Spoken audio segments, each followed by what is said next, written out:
Magnus here. Today I wanted to talk about the top 3 common mindset issues that guys have. And first of all, we've got the issue of blind spots. Guys generally tend to have blind spots that they don't know about, and they generally need these things to be pointed out. I've been reflecting recently, and a lot of sticking points go back to your psychology in terms of past trauma or mental blocks.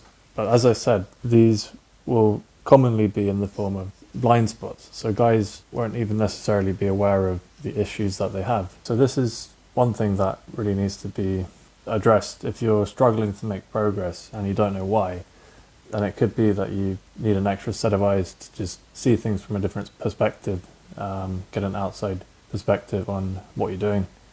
And a common issue that guys have as well is they'll procrastinate. And procrastinating is putting off doing the thing that you're fearful of. So that is an example of a blind spot where there are these kind of subconscious things that just come into play. And if you're really struggling, as I said, then you're going to have things pointed out for you and just get a bit of help and moving in the right direction. Number 2 is rationalization. And what is rationalization? Well, rationalization is a defense mechanism in which people justify difficult or unacceptable feelings with seemingly logical reasons and explanations. So for example, a person might account for a bad mood or general rude behavior by explaining that bad traffic affected the morning commute. Another example of rationalizing would be if someone's passed over for a promotion. They would rationalize the disappointment by claiming that they didn't want the responsibility after all. And in terms of cold approach and flirting with women, one rationalization might be, these women aren't interested in me, it's okay because I'm fine with being single for the rest of my life, which is a bit of an odd one, but that's an example of one that I've heard. And this is just one of those examples of something that is not entirely logical or expected. So you got to be aware of the fact that a lot of these things that are going on in your mind are not rational and are not based on what you might actually want. A lot of it is based on fear. And the thing about rationalizing is dangerous because it will hinder your development. So if you allow these rationalizations to occur regularly, then you are shooting yourself in the foot because they're going to be preventing you from moving forward. I found a good quote by Bruce Lipton which goes like this: if the brain expects that a treatment will work, it sends healing chemicals into the bloodstream, which facilitates that. And the opposite is equally powerful. When the brain expects that a therapy will not work, it doesn't. It's called the nocebo effect. So let that sink in. And number 3, hyperanalyzing in real time. This is something that I've noticed happens quite a lot with students. It's because also a lot of students are similar in terms of being introverted. So they have similar personalities, and if you are a bit introverted, then you're going to tend to be quite an analytical person just by nature. So this is kind of to be expected, but then I also want to point out that this is quite an issue to have. Because if you think about, on the meta level, if you have a cool guy who's walking around being himself, then he would actually be being a cool guy walking around being a cool guy. He wouldn't be hyper-analyzing himself in a serious, vibe-deflating way that's just making the vibe not great. So you kind of have to go back to looking at things from a zoomed-out perspective. How do you deal with this? I mean, how do you deal with hyper-analyzing yourself and kind of giving a live commentary on how your approaches are going after the approaches? Well, one good method of dealing with this is meditation. And yeah, you could do meditation at home where you lie on your bed and you try to clear your head and not think of anything. And if you do think of something, you just let the thoughts come and go.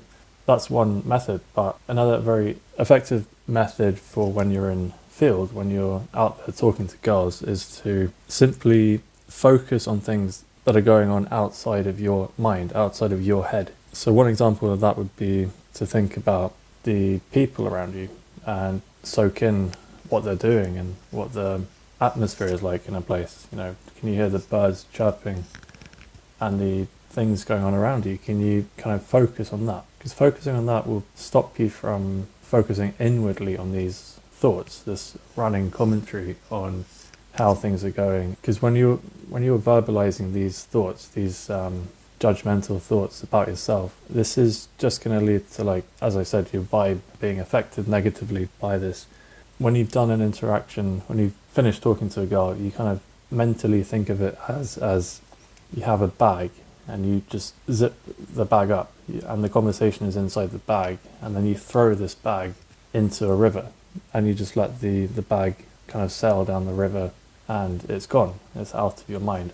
That's how you need to approach the string of interactions that you're going to have, because this is the only way to really be present. You know, that's what meditation is all about, really, ultimately, is being present in the here and now and being aware of what's going on outside of your own head. Again, this is something that might need to be pointed out for you by someone who's external, someone who's outside of you. You know, you might not even notice that you're doing this, or you might not understand the effect that your own behavior is having on yourself. So things like this can be pointed out by someone else. I would suggest getting a coach who can point it out, because if you're walking around doing this verbal live commentary and it's only making you do worse, then it's likely that you're not going to be able to solve that issue just by yourself. In the previous episode, I talked about energy, and again, it's quite a nebulous term, what's energy, but you can listen to that episode to hear my thoughts on that. But linked to that is, if you're doing this running commentary, you're creating this heavy energy instead of the light-hearted, carefree energy that a cool guy would have. And women like relaxed, cool guys. So you need to, as I said, zoom out and look at this on the meta level. I would recommend reading a book on cognitive biases.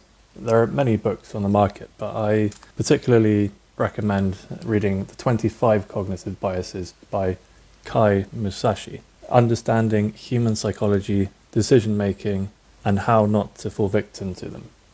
That's a good book, and it's very simply laid out. I've touched upon a few of the biases, but if you want to go for a deep dive, then I recommend reading that book. Another thing I would recommend is to check out David Sutcliffe. He's got a YouTube channel. That's David Sutcliffe. He's the psychologist who interviewed Andrew Tate.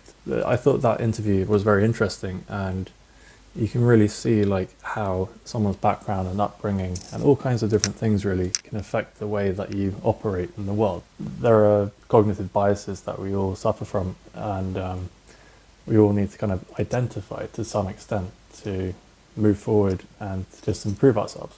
Thirdly, you could check out my website, where there are plenty of posts on different things related really to psychology, male psychology. And for example, you could read a post about when to see a psychologist. So there's a post called When to See a Psychologist. I give some tips there on how to know if you should seek out a psychologist and when you should do so. Kind of linked to if you're not seeing results, or there are other issues that need to be addressed, and you may not be aware of the fact that you might need to address some of these issues. There's so many things you could go into and talk about, and obviously the issues are going to be very individual for different guys. Of course, the training wheels of having things to say, I mean, you could even have your canned lines in the beginning, and that's fine, because they're training wheels. You know, I always say this, that, you know, competence leads to confidence. That is true, and you can just have these different training wheels. We're talking about if there are bigger issues than just you're a little bit nervous about saying hello. I mean, you might have these patterns of thoughts that affect your behaviors and are creating bad patterns of behavior that are in themselves holding you back. And that's not necessarily related to the fact that you can't say, hi, I thought you looked like a ninja in your all black attire, you know? Anyway, I don't want to start rambling, because I want to keep these episodes short and concise and to the point. But if you have further questions, then don't hesitate to write